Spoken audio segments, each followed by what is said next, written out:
क्या कोई भी नून को हिला सकेगा?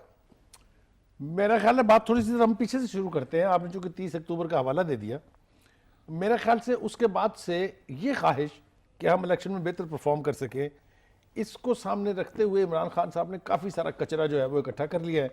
36 लोग तो वो पीपल्स पार्टी से ले गए हैं, और उनमें से जो सबसे पॉपुलर था अपने हल्के में उसका नाम था अशरफ सोना, और वो बाई इलेक्शन में इलेक्शन हार गया। उसके बाद अब उन्होंने सिंध पे नज़र जमाई पीपल्स पार्टी के ऊपर मजीद, तो उन्होंने वहाँ से एक मुमताज़ भुट्टो साहब को शामिल करा लिया है। जब वो सदर पंजाब में जाते हैं तो वहाँ से खर साहब को शामिल करा लिया उन्होंने। ये वो हैं जो बार बार इलेक्शन लड़ने के बावजूद जीत नहीं पाए हैं। ये मुमताज भुट्टो वैसे माजरत के साथ अभी चंद दिन पहले नून में पाए जाते थे। मैंने उस वक्त भी आपको ये याद होगा कहा था कि कोई बहुत आला काम नहीं किया है, इसलिए कि वो एम्प्टी कैटरेजेस हैं, वो खाली कारतूस है, वो अब गुजर चुके हैं। इसका मतलब है सरदारी साहब अकलमंद है कि इनसे दूर दूर रहते हैं। नेचुरली इसीलिए तो उसने टैलेंटेड कजन ऑफ भुट्टो।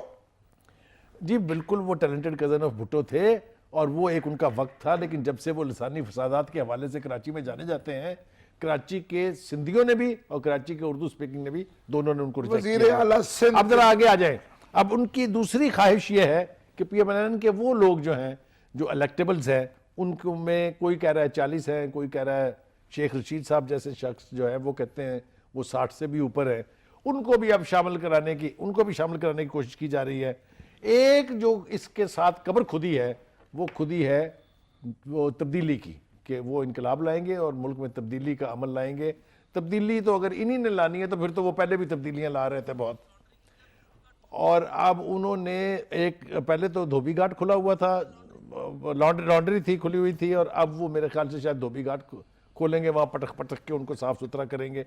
ओ भाई खुदा के वास्ते इमरान खान साहब, अगर आपने यही सब कुछ करना था तो फिर कौन सी तब्दीली? बुखारी साहब, ये लोग पीपल्स पार्टी में हो तो मिनिस्टर, ये लोग नून में हो तो वाह वाह सुभान अल्लाह, PTI में जा रहे हैं, आपको एतराज हो रहा है? कोई बात है करने वाली? सर देखिए, गुजारिश यह है कि असल बात यह है कि जो 30 अक्टूबर का जलसा था उसके बाद मैंने ये कहा था कि इनकलाब की इब्तिदा हो गई है, शहाबुद्दीन इसका गवाह है, और मैंने ये कहा था कि एक खड़े खंबे के गले में भी अगर टिकट डाल देगा तो वो सर जी, वो भुट्टो ने खड़े किए थे और वो एक ही दफा हुआ, उसके बाद नहीं हुआ। हर नया उस वक्त तक पैसे की सियासत नहीं थी। हर दफा एक नया अमल होता है इलेक्शन के साथ।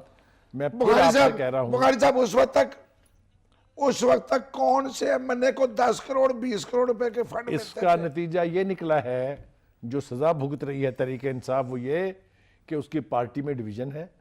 लाहौर में हल्का 120 का जो इंतखाब था उसमें यहाँ की मकामी क़यादत ने कहीं सरफेस करके नहीं दिया, कोई कंट्रीब्यूशन उसका नहीं था।